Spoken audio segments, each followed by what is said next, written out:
30 तारखेपासून रखरखत्या उन्हात उपोषण करणार कुणीही समाज बांधव अंतरवालीकडे येऊ नका। राज्यात कुठेही उद्रेक किंवा आंदोलन करू नका, जरांगेंचं मराठा समाजाला आवाहन। जरांगेंच्या मागण्यांबाबत सरकार सकारात्मक, जरांगेंना उपोषण करण्याची गरज पडू नये अशी सरकारची भूमिका। उपमुख्यमंत्री एकनाथ शिंदेंचं वक्तव्य। राधाकृष्ण विखे पाटील आणि प्रसाद लाड उद्या जरांगेंची भेट घेणार। जरांगेंचं उपोषण म्हणजे प्रसिद्धीचा स्टंट, स्वतःला त्रास करून घेत असल्यास जरांगेंना ताब्यात घ्या। गुणरत्न सदावर्तेंची मागणी। जरांगे भावनिक वातावरण तयार करत असल्याचा आरोप। जरांगेंचं आंदोलन म्हणजे लोकशाही आणि आरक्षणाचं अज्ञान। ओबीसी नेते लक्ष्मण हाकेंची टीका। ओबीसी आरक्षणाला धक्का लावल्यास गाठ आमच्याशी, हाकेंचा हल्लाबोल। मुंबई पाठोपाठ पुणे, नाशिक, छत्रपती संभाजीनगर आणि नागपुरात सीएनजी दरवाढीचा फटका। नाशकात ₹1.35, पुण्यात ₹2.50 सीएनजी महाग, तर नागपूर आणि छत्रपती संभाजीनगरात सीएनजीच्या दरात प्रत्येकी ₹2ची वाढ।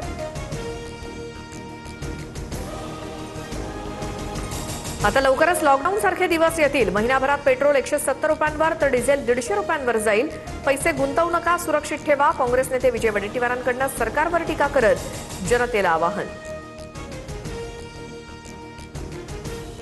राज्य सरकारनं वॅट आणि सरचार्ज रद्द केल्यास इंधनाचे दर कमी होऊ शकतात। वाहतूक, शेती आणि उद्योग क्षेत्रालाही मोठा दिलासा मिळेल। जयंत पाटलांची मुख्यमंत्र्यांकडे मागणी।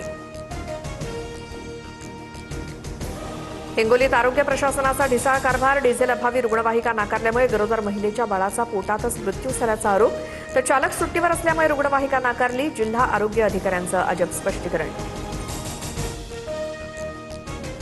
कामाख्या देवीच्या मंदिरात 55 रेडे कापून सत्तेत आलेलं सरकार कुर्बानीला विरोध करतंय। संजय राऊतांचा हल्लाबोल, तर राऊतांनी स्वतःच्या कर्तृत्वाकडे डोकावून बघावं, शिरसाटांचं प्रत्युत्तर। ठाण्यामध्ये बहुजन विकास आघाडीची भाजप नेत्यांसोबत खलबतं। विधान परिषदेसाठी राजीव पाटील यांचं नाव चर्चेत। शिवसेनेकडून क्षितिज ठाकूर यांच्या नावाचा विचार असताना भाजप राजीव पाटलांच्या पाठीशी असल्याची चर्चा। विधान परिषद निवडणुकीत महाविकास आघाडीमध्ये काँग्रेस सर्वाधिक जागा लढवणार। प्रदेशाध्यक्ष हर्षवर्धन सपकाळांकडून स्थानिक नेतृत्वाकडे एबी फॉर्म रवाना। सोलापूर, यवतमाळसह 8 जागांसाठी काँग्रेसकडून एबी फॉर्मचं वाटप। नीट फेरपरीक्षेसाठी लष्कर आणि वायुदलाची मदत। 21 जूनला होणाऱ्या फेरपरीक्षेत गैरप्रकार रोखण्यासाठी दिल्लीतील उच्चस्तरीय बैठकीमध्ये मोठा निर्णय। देशाचं सैन्य आता नीट परीक्षेचे पेपर पोहोचवणार।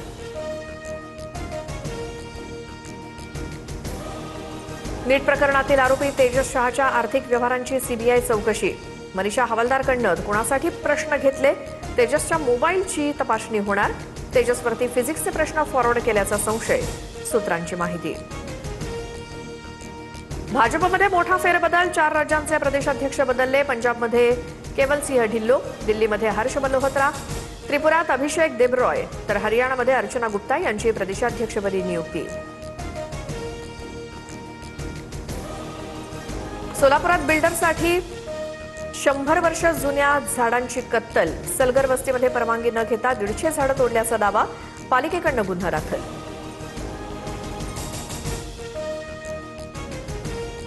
वर्धा जिल्ह्याला वादळी वाऱ्यासह पावसाचा तडाखा। काही ठिकाणी झाडांची पडझड, घरांचं छत उडालं। विद्युत तारा तुटल्यामुळे अनेक भागात वीज पुरवठा खंडित, तर अमरावतीच्या ग्रामीण भागात गारपिटीसह पावसाची हजेरी।